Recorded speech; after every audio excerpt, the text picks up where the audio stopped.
பாருங்கள் ஃப்ரெண்ட்ஸ், இட்லி பாருங்கள் எவ்வளோ சாஃப்டாக ஃப்ளஃபியாக இருக்குன்னு.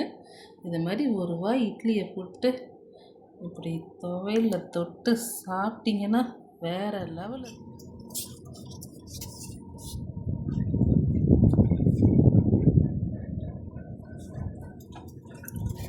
Hi friends, welcome to our channel. இங்கே பாருங்கள், இன்றைக்கி எங்கள் வீட்டில் நாங்கள் சின்ன வெங்காயம் அறுவடை பண்ணியிருக்கோம். இந்த அளவுக்கு ஃப்ரெஷ்ஷாக இருக்குன்னு பாருங்கள். ஒன்று நல்ல பெருசாகவே இருக்குது. இன்றைக்கி எங்கள் வீட்டில் புதினா சட்னி செய்ய போகிறோம். அதுக்கு இந்த சின்ன வெங்காயம் போட்டு தான் நாங்கள் செய்ய போகிறோம். இன்றைக்கி நாங்கள் இந்த சின்ன வெங்காயம் போட்டு புதினா சட்னி செஞ்சு எப்படி இருக்குன்னு உங்களுக்கு நாங்கள் ஷேர் பண்ணுறோம். யாரெல்லாம் இது மாதிரி வீட்டில் புதினா சட்னிக்கு சின்ன வெங்காயம் அறுவடை பண்ணியிருக்கீங்க, வீட்டில் செஞ்சுருக்கீங்கன்னு மறக்காமல் சொல்லுங்கள். இங்கே பாருங்கள் எந்த அளவுக்கு இருக்குன்னு. இது மாதிரி இன்னும் நிறைய இருக்குது, நாங்கள் இன்னும் அறுவடை பண்ண போகிறோம். இங்கே பாருங்கள், இதெல்லாம் இப்போ நான் இனிமேல் தான் இதெல்லாம் நான் அறுவடை பண்ண போகிறேன். என் பையன்தான் வாட்டர் ஸ்ப்ரே பண்ணிகிட்ருக்கான். இது பாருங்கள், இந்த அளவுக்கு ஸ்டெம் ப்ரௌனிஷாக ஆனதுக்கப்புறம் தான் நம்ம இதெல்லாம் கட் பண்ணி எடுக்கணும். இப்போ பார்த்தீங்கன்னா இந்த வெங்காயங்களை சின்ன வெங்காயத்தை நாங்கள் யூஸ் பண்ணிக்கிட்டு இந்த வெங்காயத்தாள் இருக்குல்ல, அதை நாங்கள் ஃப்ரைட் ரைஸு மாரி வேறு ஏதாவது வெஜ்ஜு சாலடு அதுக்கெலாம் நாங்கள் யூஸ் பண்ணிப்போம்.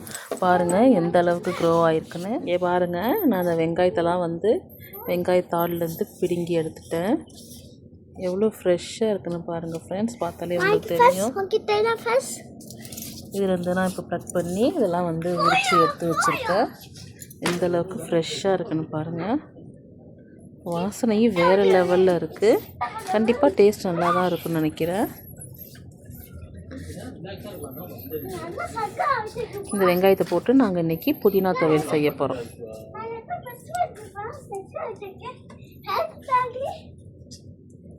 பாருங்க, இதுதான் வெங்காயத்தாள். இப்போ எங்களுக்கு வெங்காயத்தாளும் கிடச்சிருக்கு.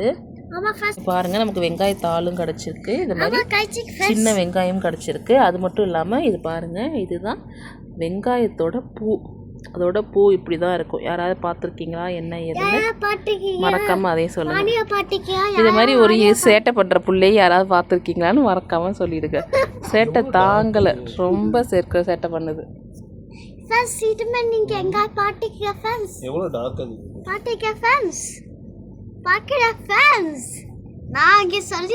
பாருங்க ஃப்ரெண்ட்ஸ், கருவேப்பிலை செடி நல்ல பூலாம் வச்சு வந்துட்டுருக்கு, ஃப்ரெஷ்ஷாக இருக்குது. இந்த ஒரு கண்ணில் பார்த்தீங்கன்னா இப்படி இருக்குது. இதில் பாருங்கள் எந்த அளவுக்கு வந்திருக்குன்னு. இதில் பாருங்கள், இதிலே வந்திருக்கு. இப்போ நம்ம தாளிப்புக்கு நமக்கு கருவேப்பிலை தேவை, அதையும் நம்ம இதிலேருந்து பிச்சுக்கலாம். இங்கே பாருங்கள் எந்த அளவுக்கு வந்திருக்குன்னு. இப்போ நம்ம தாளிப்புக்கு நம்ம கருவேப்பிலை தேவை, நம்ம அதையும் இதில் பிச்சுப்போம். இங்கே பாருங்கள், கருவேப்பிலை எவ்வளோ ஃப்ரெஷ்ஷாக இருக்குன்னு. தாளிப்புக்கு நமக்கு கருவேப்பிலையும் ரெடி ஆகிட்டு, இதையும் நம்ம திங்ஸோடு வச்சுக்கலாம். நம்ம ஏற்கனவே அறுவடை பண்ணி வச்சுருக்கோம்ல வெங்காயம், பச்சை மிளகாய், புதினா, அதோட தாளிப்புக்கு இந்த கருவேப்பிலையும் வச்சுப்போம். சட்னி செஞ்சுட்டு பார்க்குறேன் ஃப்ரெண்ட்ஸ், ஸ்டே டியூன். பாருங்கள் ஃப்ரெண்ட்ஸ், இதில் பார்த்தீங்கன்னா மின்ட் லீவ்ஸ் இருக்குது. இப்போ நம்ம பார்த்தீங்கன்னா நம்ம ஏற்கனவே சின்ன வெங்காயத்தை அறுவடை பண்ணி முடிச்சிட்டோம். இப்போ பார்த்தீங்கன்னா நம்ம புதினா இலைகளை இதுலேருந்து நம்ம அறுவடை பண்ணிக்கலாம். தென் பார்த்தீங்கன்னா பச்சை மிளகாவையும் நம்ம இதுலேருந்து அறுவடை பண்ணிப்போம். பச்சை மிளகா செடி இங்கே இருக்குது, அதிலையும் பண்ணிக்கலாம். ஆல்ரெடி பார்த்தீங்கன்னா நம்ம சின்ன வெங்காயத்துக்கு அறுவடை பண்ணி முடிச்சிட்டோம். வெங்காயத்தாலையும் டப்பியில் போட்டு வச்சு இப்போ பார்த்திங்கன்னா இந்த ஃப்ரெஷ்ஷாக இருக்கிற கொத்தமல்லி புதினாவையும் நம்ம அறுவடை பண்ணி வச்சுக்கிட்டு இன்றைக்கி நம்ம சின்ன வெங்காயம் போட்டு புதினா சட்னி செஞ்சிடலாம். இதை நான் அறுவடை பண்ணிவிட்டு காட்டுறேன். இங்கே பாருங்கள் எவ்வளோ ஃப்ரெஷ்ஷாக இருக்குது பாருங்கள் ஃப்ரெண்ட்ஸ். இதை இப்போ நம்ம அறுவடை பண்ணிடலாம். இங்கே பாருங்கள் ஃப்ரெண்ட்ஸ், நம்ம புதினாவும் அறுவடை பண்ணிட்டோம். எவ்வளோ ஃப்ரெஷ்ஷாக இருக்குது பாருங்கள். இதெல்லாம் அந்த முனையில் உள்ளது, அதான் குட்டியாக இருக்குது. மற்ற லீஃப்லாம் பார்த்தா நல்லா ஓரளவுக்கு பெருசாகவே தான் இருந்துச்சு. இப்போ நம்மள்கிட்ட பார்த்திங்கன்னா சின்ன வெங்காயம் ரெடி ஆகிட்டு, புதினாவும் ரெடி ஆகிட்டு, அடுத்து நம்ம பச்சை மிளகாய் செடி தான் அறுவடை பண்ண போகிறோம். அதையும் பண்ணிவிட்டு உங்களுக்கு காட்டுறேன். இங்கே பாருங்கள் ஃப்ரெண்ட்ஸ், அடுத்தது பச்சை மிளகாய் செடி. இப்போ நம்ம இதை தான் நம்ம அடுத்தது அறுவடை பண்ண போகிறோம். ரொம்ப காஞ்சி போயிட்டுருக்கு. பூச்சி ஏதோ வச்சுருக்கு போல். நம்ம அதான் அதுக்கு முன்னாடி நம்ம இதெல்லாம் அறுவடை பண்ணிடலாம்.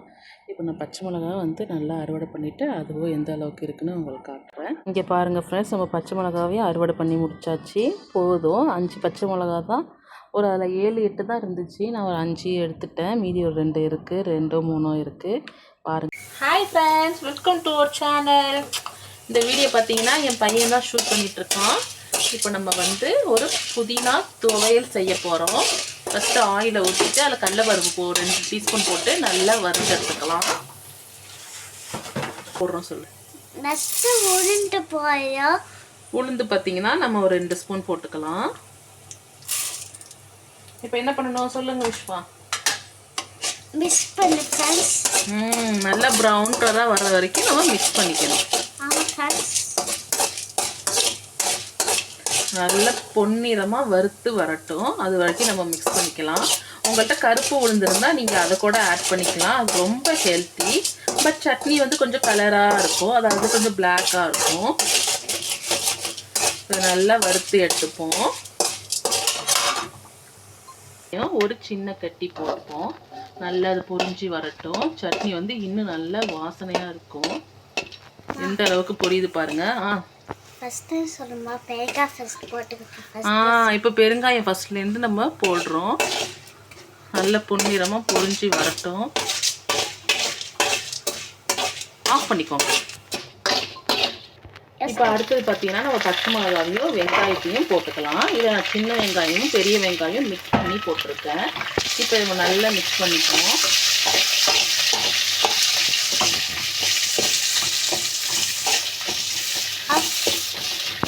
ஆஃப் பண்ணிக்கோ விஷ்வா. இப்போ நம்ம என்ன விஷயம் போட போகிறோம்? சால்ட். அப்போ தான் வெங்காயம் ஈஸியாக வதங்கும். இப்போ பார்த்தீங்கன்னா இதில் ஒரு கொட்டை அளவு கொட்டை இல்லாத புளியை சேர்த்துப்போம்.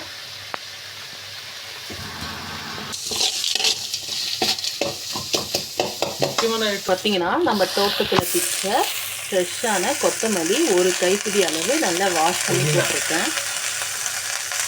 புதினா. சாரி ஃப்ரெண்ட்ஸ், இந்த முட்டா பயிரில் வச்சுக்கிட்டு எனக்கு டென்ஷன் ஆகிட்டு இருக்குங்க.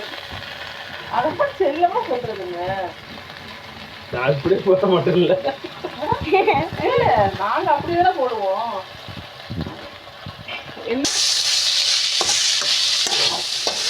யார் சமைக்கிறாங்க தெரியல. இப்படி டிஸ்டர்ப் பண்ணுறீங்களே 2 பேரும். நல்லா இது வதங்கட்டும். புதினா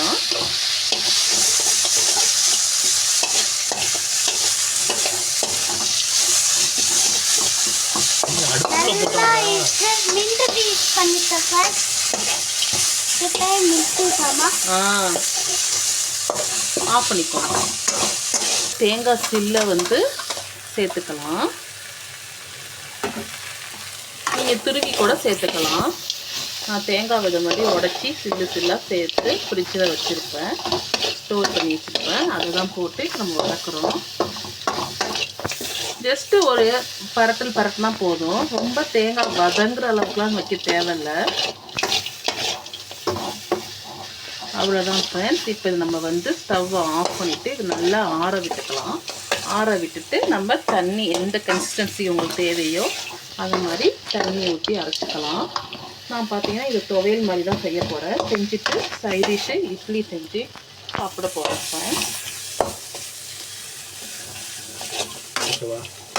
ஓகே, இது பாருங்கள் ஃப்ரெண்ட்ஸ், இது நான் வீட்டில் வந்து அரைச்ச இட்லி மாவு. அதுவும் பார்த்தீங்கன்னா மிக்சியில் அரைச்சிருக்கேன். இது பார்த்தீங்கன்னா நம்ம புதினாக்கு வந்து சட்னி வந்து ரெடி பண்ணியிருக்கோம். அது ரெடி ஆகட்டும். சைடில் பார்த்தீங்கன்னா சுட சுட மல்லிப்பூ இட்லி நம்ம ரெடி பண்ணிப்போம்.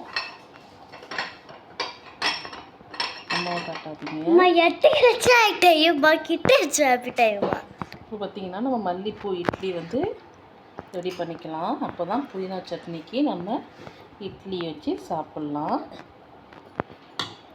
ஸ்டாப் சொல்லுங்கள். இப்போ இந்த பிரேக்ஃபாஸ்ட் ஆட்டா பண்ணிட்டு நம்ம எட்டு ஒழுக்க ஃபஸ்ட்டு இக்கி பாட்டு எக்ஸ்ட்ரா ஃப்ரெஷ் இப்போ வந்து கொஞ்சம் கழிச்சு பார்ப்போம் ஃப்ரெண்ட்ஸ். இப்போ நம்ம 2 அடுக்கு இட்லி வச்சுட்டோம். இதை வந்து க்ளோஸ் பண்ணி வச்சிடணும். இது பாருங்கள், ஒரு 1600 டிகிரியில் நம்ம வச்சுப்போம். இது ஒரு 5 மினிட்ஸில் நமக்கு மல்லிப்பூ இட்லி ரெடி ஆகிடும். இது நல்லா ஆறிட்டு ஃப்ரெண்ட்ஸ், நம்ம கொஞ்சம் வாட்டர் சேர்த்து மிக்ஸி ஜாரில் போட்டுப்போம். போட்டுக்கிட்டு நல்லா டைட்டாக க்ளோஸ் பண்ணிக்கோங்க. இப்போ நம்ம இதை அரைக்கலாம்.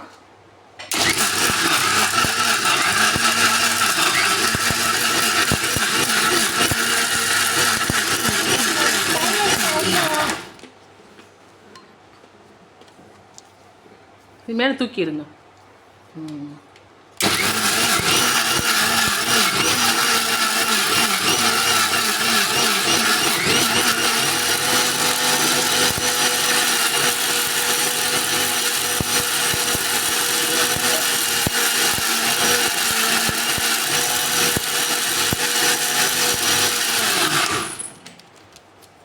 இப்போ நம்ம இதை ஓப்பன் பண்ணி பார்க்கலாம் ஃப்ரெண்ட்ஸ். பாருங்கள் எவ்வளோ சூப்பராக இருக்குன்னு.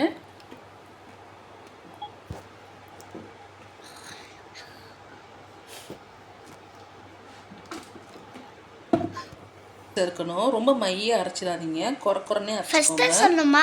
பாருங்கள் ஃப்ரெண்ட்ஸ், இந்த கன்சிஸ்டன்சியில் அரைச்சிக்கணும் ஃப்ரெண்ட்ஸ். ரொம்ப மைய அரைச்சிடாதீங்க, குறக்குறன்னு அரைச்சிக்கோங்க.